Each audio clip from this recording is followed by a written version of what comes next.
à quarta videoaula. Portanto, na última videoaula nós criámos então a nossa string de conexão, mas além da nossa string de conexão, nós também precisamos que o nosso código entenda que nos vamos ligar a um banco de base de dados. E nesta aula vamos aprender então o que é o Application DB Context, como funciona o DB Context, como é que se cria a sua estrutura corretamente e como se faz o registro como se faz o registro no programa em program.cs, que é o primeiro fecheiro que a nossa aplicação corre quando arranca, para que a gente possa então nos ligarmos à nossa base de dados. Portanto, Application DB Context, então a classe é uma classe que vai ser responsável por fazer então a ligação entre a nossa aplicação ASP.NET, MVC, e o nosso banco de base de dados, que no nosso caso vai ser o MySQL. Portanto, ele vai fazer o mapeamento dos modelos para tabelas. Portanto, nós vamos começar por criar um modelo e depois é através desta classe que nós vamos passar os nossos modelos para tabelas nas nossas bases de dados. Vai nos permitir fazermos operações de CRUD, de create, read, update, delete, vai-nos também fazer gerir as nossas migrações e vai-nos controlar a comunicação com o nosso MySQL Server. Portanto, sem o DB Context, a aplicação não conseguia, a nossa aplicação ASP.NET MVC não iria ser capaz de se comunicar com o nosso base de dados MySQL. Portanto, temos aqui o exemplo de uma classe DB Context, da nossa application DB Context, que é o que vamos criar, e tenho aqui o exemplo então da passagem do nosso modelo livros para a tabela livros. Portanto, o DB Context, então, é um intermediário entre a nossa aplicação e a nossa base de dados. Portanto, ela vai receber pedidos da aplicação, vai então vai traduzir esses pedidos para SQL, vai enviar para a base de dados e vai receber a resposta e converter novamente em objetos de C#. Portanto, esta é a estrutura da nossa classe que temos que criar, que normalmente dá-se-lhe o nome de Application DB Context, onde vai ter um construtor que vai herdar então de DB Context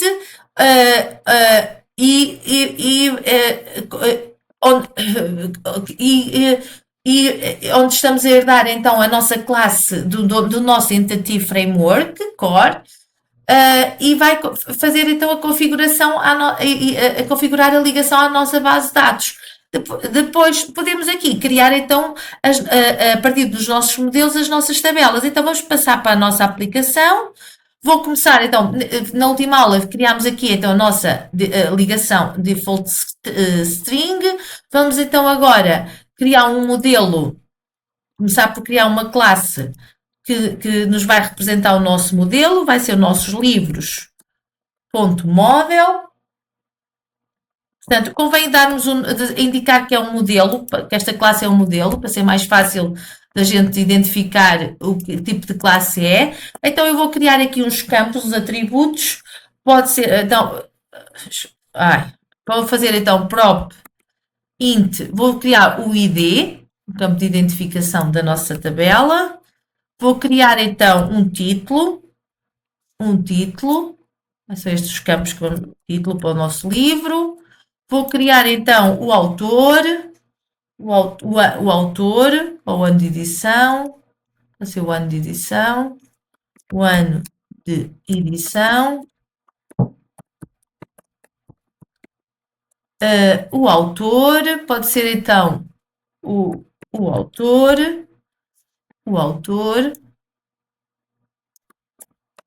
do tipo string, o autor, que expressa mais devagar, e agora só mais um que vai ser o ISBN. Vou fazer prop string, vai ser o ISBN.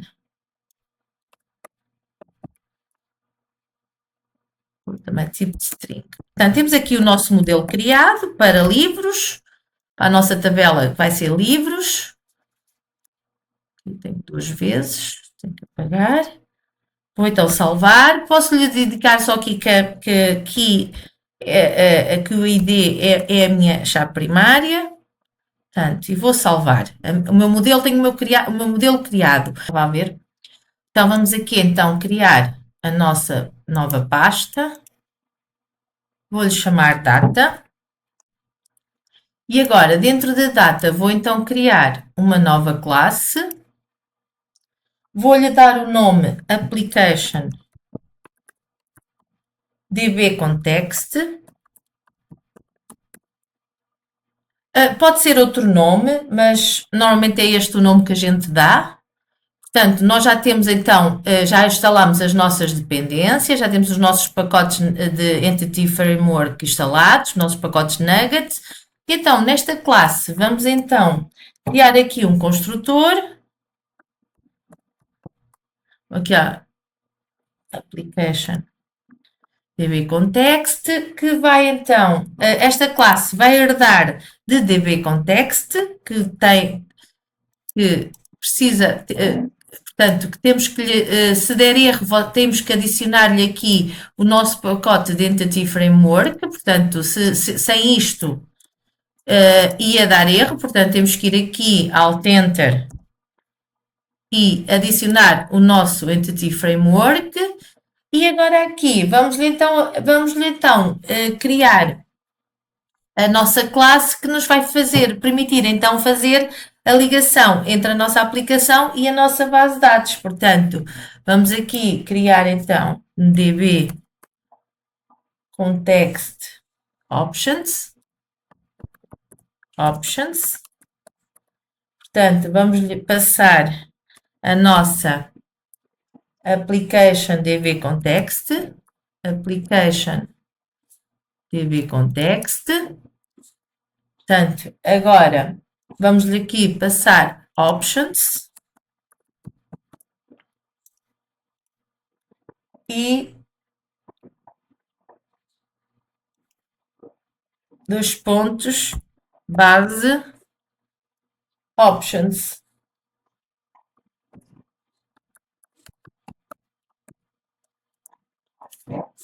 Pronto, e temos aqui a nossa classe criada.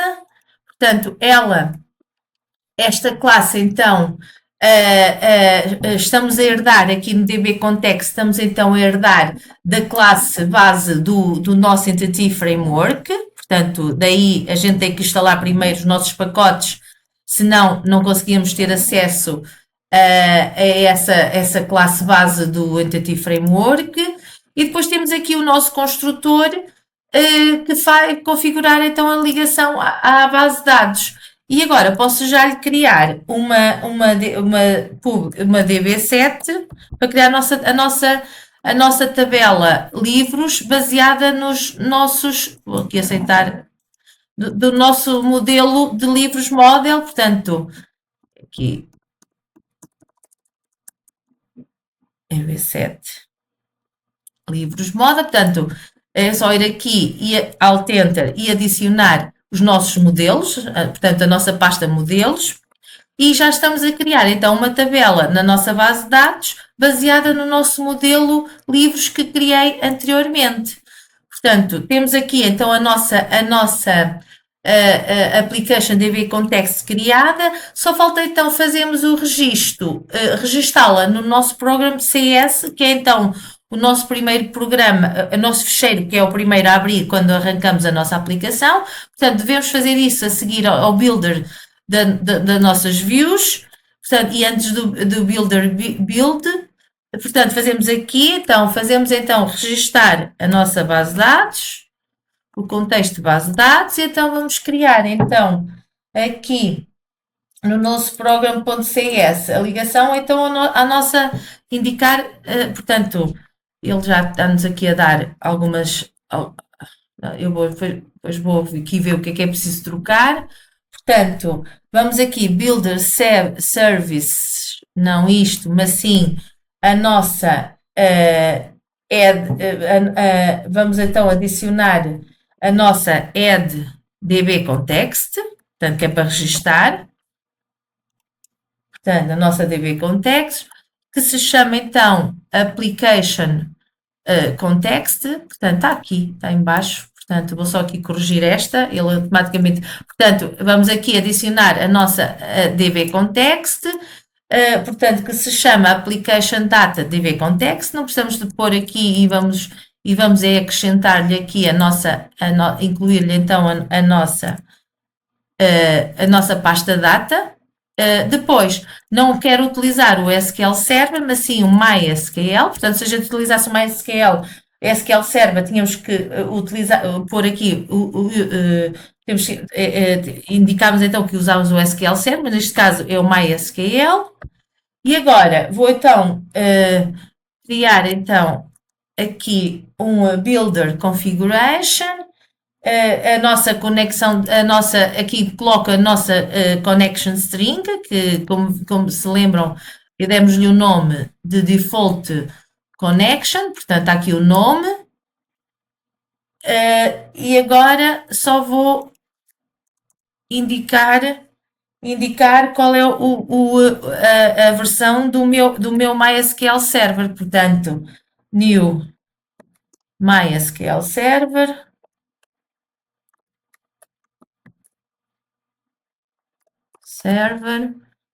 versão, portanto, vou indicar qual é a versão então do meu MySQL Server, que no caso é o 29. E agora, ponto e vírgula, portanto, temos aqui o registro feito da nossa DB Context em program.cs. Vamos ver se não tem nenhum erro. Vou correr e esperar ver se está tudo bem sem erros. Portanto, na próxima videoaula iremos fazer a migração. Portanto, e vamos já criar a nossa base de dados e a nossa tabela livros no nosso MySQL Server. Só aguardar.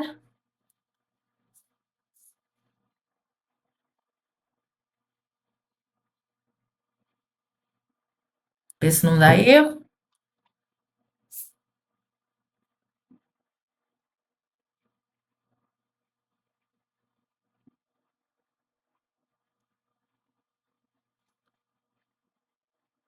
Para um bocadinho. Pronto, está sem erros. Portanto, na próxima videoaula vamos ver então a nossa base de dados a ser criada e a criarmos a transformarmos os nossos modelos em tabelas de base de dados.